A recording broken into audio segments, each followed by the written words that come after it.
Welcome to S&P Capital IQ's quarterly loan market update. I'm Ruth McGavin, a member of the Leveraged Commentary and Data team. At the start of the fourth quarter of 2014, the European leveraged loan market appears to have reached a point where two quite differing trends could start to develop. Before we get to these, let's take a look at where we are now. During the third quarter, new issue volume reached €20 billion. This lagged behind the 30 billion syndicated in the second quarter, largely thanks to a lack of jumbo M&A financings. However, July was an extremely busy month, and investors had more than enough deals to choose between.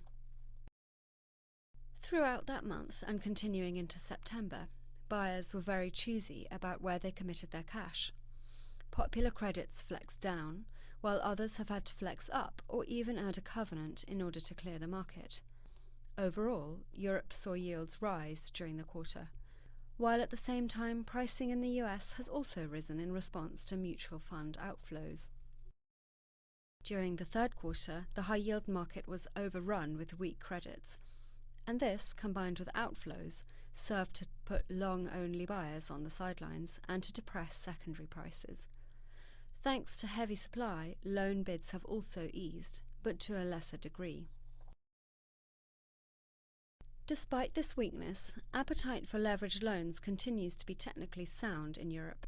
In addition to appetite from pension and insurance funds, CLO issuance has been strong this year at €10 billion, and aided by the deepening bid for AAA paper, there is a good pipeline of vehicles ramping in the fourth quarter.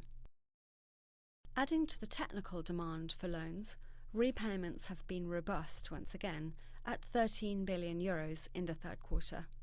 This has left net outstandings in the S&P European Leveraged Loan Index at $103.8 billion at the end of the third quarter, which is slightly down on the intra-year high of $107.7 billion back in March. Now, at the start of October, the pipeline for loan issuance is not too encouraging. Trade buyers have snapped up some LBO targets, and the visible auction list is dominated by a small number of large M&A prospects, but lacks a bread-and-butter lineup of 500 million to €1 billion financings. There is a particular absence of new money transactions. The question at this point in the year is whether the supply of new deals will be so scarce in the coming weeks and appetite so great as to cause investors to lose some of the discipline they displayed in the third quarter. This could see primary yields compress again and the full suite of issuer-friendly features reappear as banks battle for mandates.